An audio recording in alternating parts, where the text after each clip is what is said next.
सुप्रभात बच्चों।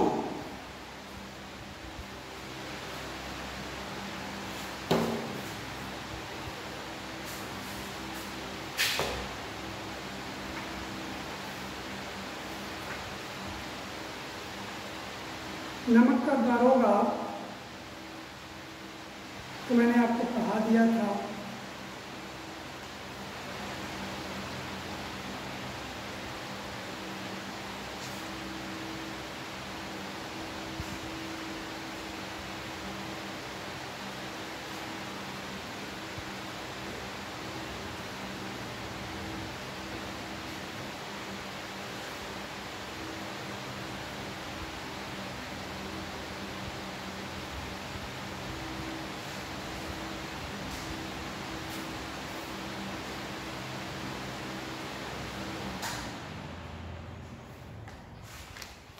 तो इसमें आइए, इस पाठ के लेखक कौन हैं? नमक का दारोगा मुंशी प्रेमचंद्र जी लिखे हैं। इसके लेखक कौन हैं? मुंशी प्रेमचंद्र जी। पिता ने अपने पुत्र को नौकरी पाने से पहले क्या उपदेश दिया? पिता ने अपने पुत्र को नौकरी पाने से पहले यही उपदेश दिया कि देखो बेटा, घर की माली हालत बहुत ही खराब है, हम कर्ज के बोझ से दबे हुए हैं, लड़कियां शादी के योग्य हो गई हैं, तो कोई ऐसा नौकरी ढूंढो जिसमें पोस्ट ओहदा का कोई ख्याल नहीं हो, कोई ख्याल नहीं करो। नीचे ओहदे का अगर तुमको नौकरी मिल रही है, लेकिन अगर उसमें साइड इनकम है, उसी को कर लो। ऊंचे ओहदे का अगर तुमको कोई नौकरी मिल रही है तो उसमें साइड इनकम नहीं है, तो फिर उसको त्याग दो, नहीं करना। क्यों? क्योंकि मासिक वेतन पूर्णिमा का चांद है और रोज रोज का जो नाजायज रूप से कमाया हुआ पैसा वो नदी का बहता हुआ स्रोत है। यही बात पिता ने अपने पुत्र को समझाया था।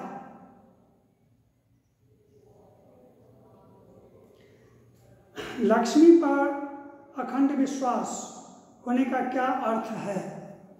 लक्ष्मी पर अखंड विश्वास होने का यही अर्थ होता है कि जो लोग काफ़ी पैसे वाले होते हैं, उनकी अधिकांश समस्याएं पैसे के बल पर ही दूर हो जाती है। वो खास ज़्यादा टेंशन नहीं लेते, वो गलत सलत भी करते हैं, पकड़े जाने पर भी पैसे के बल पर वो छूट जाते हैं। पंडित आलोपी दिन को अपने पैसे का, लक्ष्मी का काफ़ी घमंड था। कहा कि तू पकड़ा ही न गया है, गाड़ी पकड़ा गई तो पकड़ा गई है, 1000 रुपया लेगा बहुत से बहुत, और क्या लेगा। लेकिन यह गर्व उसका तब टूटा जबकि एक ईमानदार दारोगा से उसकी मुलाकात जब हो गई।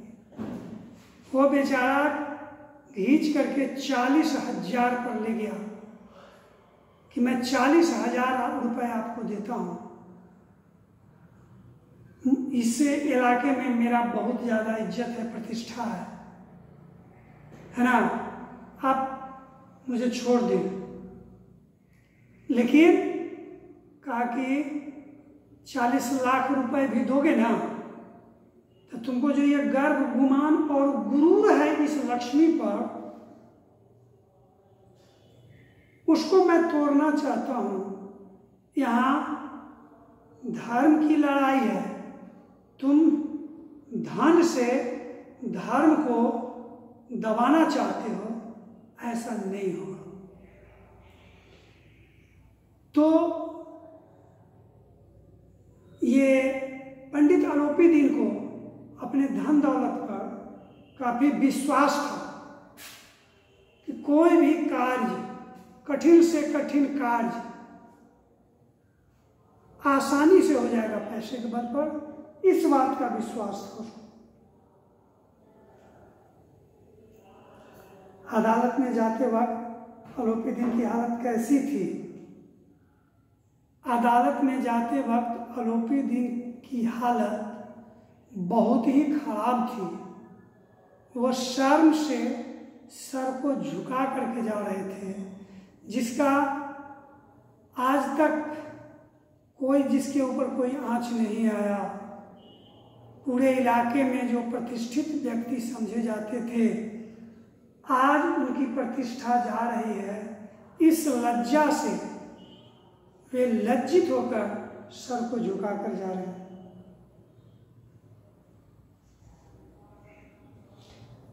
अब देखो तर्य में है, ईश्वर ने संतान रखे, चाहे रखे पर ऐसी संतान न दे। बूढ़े मुंशी जी ने यह क्यों कहा और किसे कहा? जब मुंशी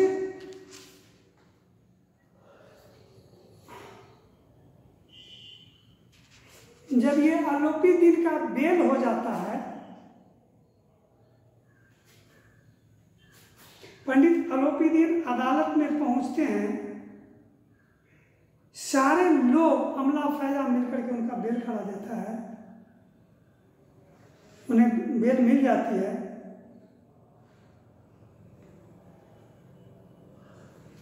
मुंशी को भी इस बात का बुरा लगा कि मैं एक अपराधी हूं और इतना जल्दी मुझे न्याय मिल गया। न्यायालय भी अन्याय करती है। ठीक है, मैं लाख पैसे वाला हूं, मैं लाख इज्जत प्रतिष्ठा वाला हूं, लेकिन मेरे द्वारा तो गलत कार्य हुआ है ना। फिर न्यायालय सही निर्णय नहीं ले पाया, इसलिए यहाँ भी गलत होता है।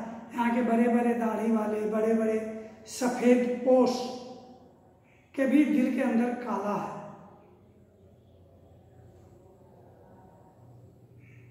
यहाँ पक्षपात होता है। पक्षपात और न्याय का क्या मेल है?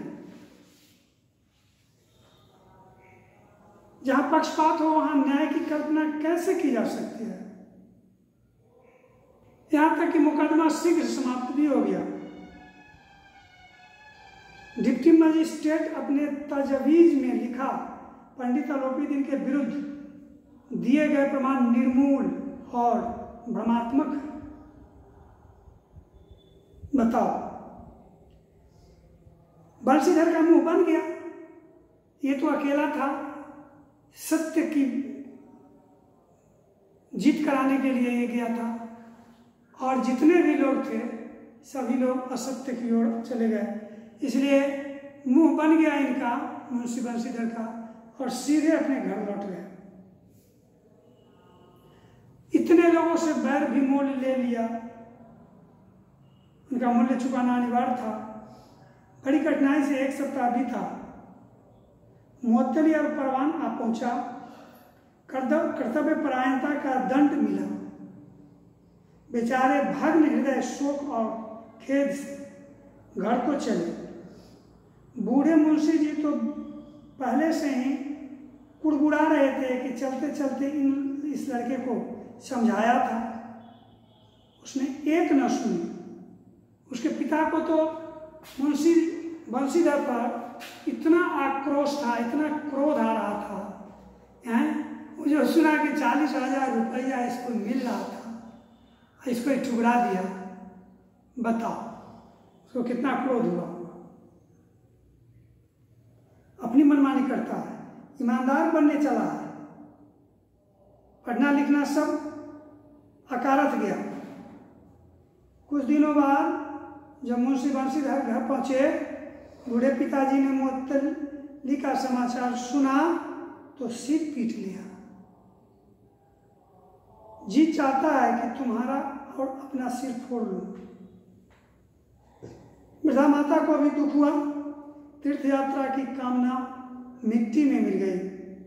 पूरा परिवार निराश भरे वातावरण में डूबा हुआ था। देखो, उल्टे इसी पर आरोप लग गया और इसको मुअत्तल कर दिया गया, मतलब सस्पेंड नहीं, डिस्चार्ज कर दिया गया, नौकरी से हटा दिया गया। इसकी सूचना घर को भेज दिया गया। अब पूरे घर में मातम छा गया। 1 सप्ताह बीत गए।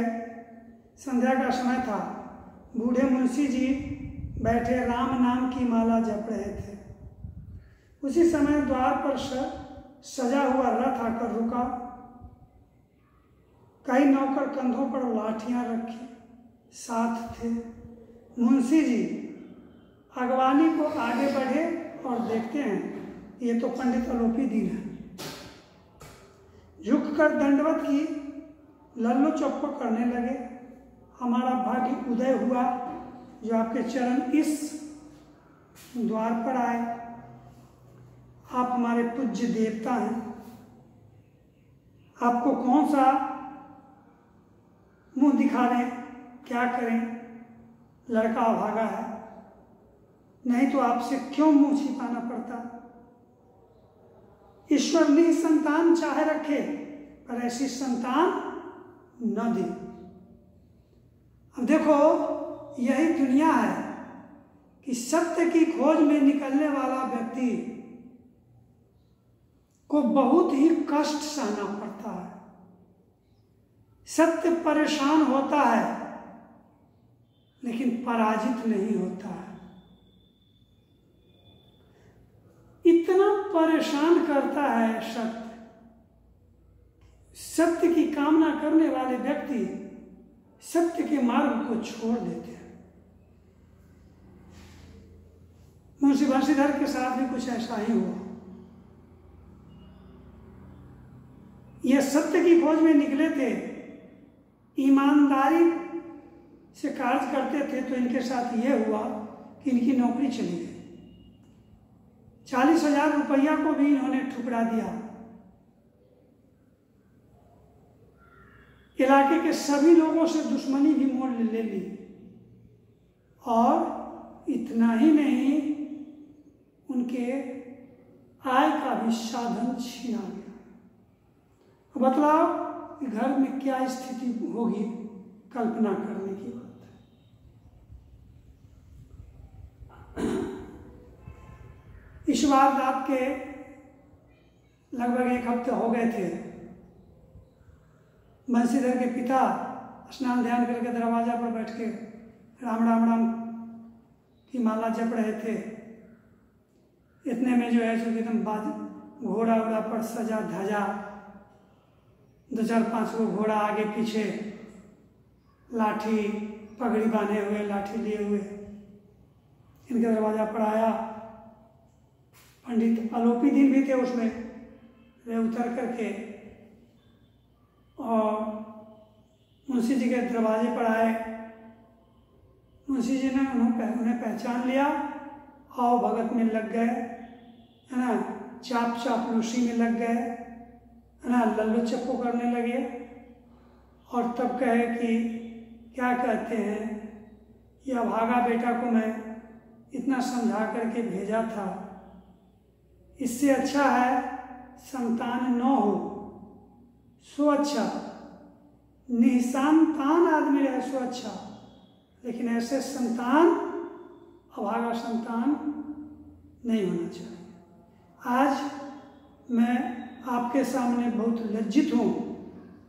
मेरा बेटा जो आपके साथ किया, इसके लिए मैं बहुत लज्जित हूँ। अलोपी दीन ने कहा कि नहीं भाई साहब, ऐसा न कहिए। बूढ़े मुंशी जी ने कहा, ऐसी संतान को और क्या कहूँ। अलोपी दीन ने वात्सल्यपूर्ण स्वर में कहा, कुल तिलक और पुरुषों की कीर्ति उज्जवल करने वाले संसार में ऐसे बहुत कम मनुष्य हैं जो धर्म पर अपना सब कुछ न्यौछावर कर सकते। अलोपी दीन ने बंशीधर से कहा, दरोगा जी, इसे खुशामद न समझिए। खुशामद करने के लिए मुझे कष्ट की जरूरत न थी। उस रात को आपने अपने अधिकार बल से मुझे अपनी हिरासत में लिया था, किंतु आज मैं आपकी हिरासत में आया हूँ। मैंने हजारों रईस अमीर देखे, हजारों उच्च पदाधिकारियों से काम पड़ा, किंतु अगर किसी ने परास्त किया मुझे तो आपने मुझे परास्त किया। मैंने सबको अपना और अपने धन का गुमान बनाकर छोड़ दिया। ठीक है, तो मुझे आज्ञा दीजिए, मैं जो यहाँ आया हूँ कुछ विनती करूँ।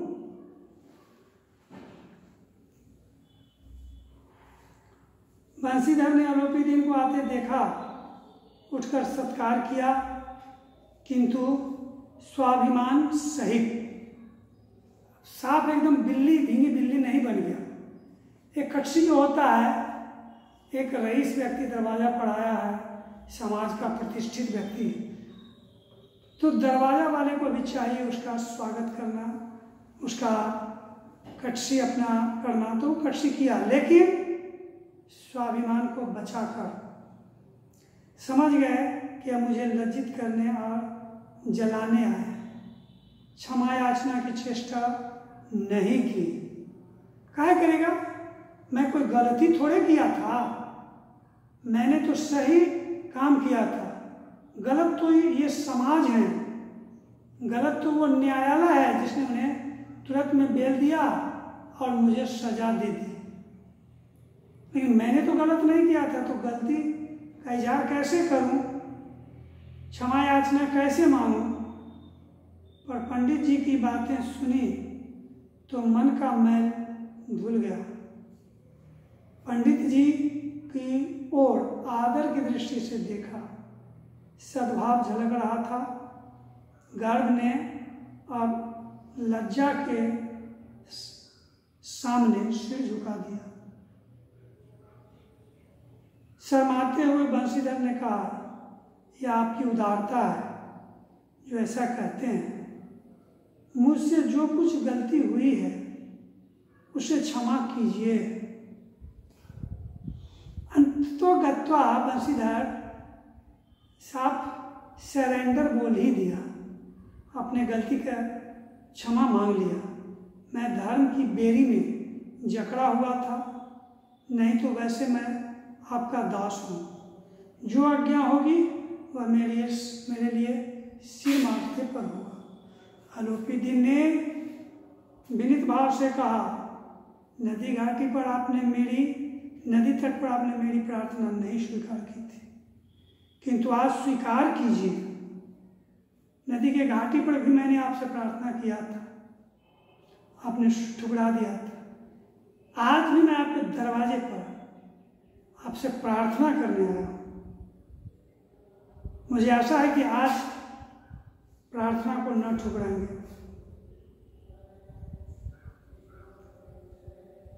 बंसीधर बोले, मैं किस योग्य हूँ, किंतु जो कुछ सेवा मुझसे हो सकती है उसमें त्रुटि नहीं होगी। अलोपीदीन ने एक स्टाम्प लगा हुआ पत्र निकाला और उसे बंसीधर के सामने रखकर बोले, इस पद को स्वीकार कीजिए और अपने हस्ताक्षर कर दीजिए। जब तक स्वीकार न कीजिएगा द्वार से ना हटूंगा। उसको और नौकरी देने के लिए आया है और रिजिड भी है कि नहीं आपको ये नौकरी करनी है। मुंशी बंसीधर ने उस कागज को पढ़ा, आंखों में आंसू भर आए। पंडित अलोपीदीन ने उनको अपनी सारी संपत्ति का अस्थायी मैनेजर नियुक्त कर दिया था। 6,000 वार्षिक वेतन के अतिरिक्त रोजाना खर्च अलग, सवारी के लिए घोड़ा, रहने के लिए बंगला, नौकर चाकर मुफ्त में थे। कंपित स्वर में बोले, पंडित जी, मुझ में इतना सामर्थ्य नहीं है कि आपकी उदारता की प्रशंसा कर सकूं, किंतु ऐसे उच्च पद में के मैं योग्य नहीं हूं। अलोपीदीन ने मुस्कुराते हुए कहा, मुझे इस समय एक अयोग्य मनुष्य की ही जरूरत है। मुझे योग्य की जरूरत नहीं है, अयोग्य की ही जरूरत। बंशीधर ने गंभीर भाव से कहा, यूँ तो मैं आपका दास हूँ। आप जैसे कीर्तिवान सज्जन पुरुष की सेवा करना मेरे लिए सौभाग्य की बात है, किंतु मुझ में न विद्या है, न बुद्धि है, न वह स्वभाव जो इन त्रुटियों की पूर्ति कर दे। ऐसे कार्य के लिए तो एक अनुभवी मनुष्य की जरूरत है। अलोपीदीन ने कलम निकाली और उसे बंशीधर के हाथ में देकर बोले, न मुझे विद्वता की चाह है, न अनुभव की। सौभाग्य और सुअवसर से मुझे वह मोती दे दिया है जिसके सामने योग्यता और विद्वता की चमक फीकी पड़ जाती है। यह कलम लीजिए, अधिक सोच विचार न कीजिए, हस्ताक्षर कर दीजिए। मेरी ईश्वर से यही प्रार्थना है कि आपको सदैव वही नदी के किनारे वाले बेमुरव्वत, उदंड, कठोर परंतु धर्मनिष्ठ दरोगा बनाए रखे। बंशीधर की आंखें डबडबाई, हृदय के संकुचित पात्र में इतना एहसान न समा सका। एक बार फिर पंडित जी की ओर भक्ति और श्रद्धा की दृष्टि से देखा और कांपते हुए हाथ से मैनेजरी के कागज पर हस्ताक्षर कर दिए और अलोपीदीन ने प्रफुल्लित होकर उन्हें गले से लगा लिया। यही है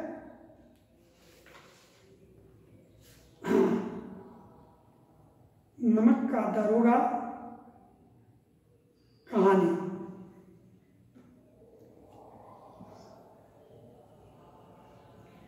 तो ठीक है, धन्यवाद। फिर अगले चैप्टर में आपसे मिलेंगे।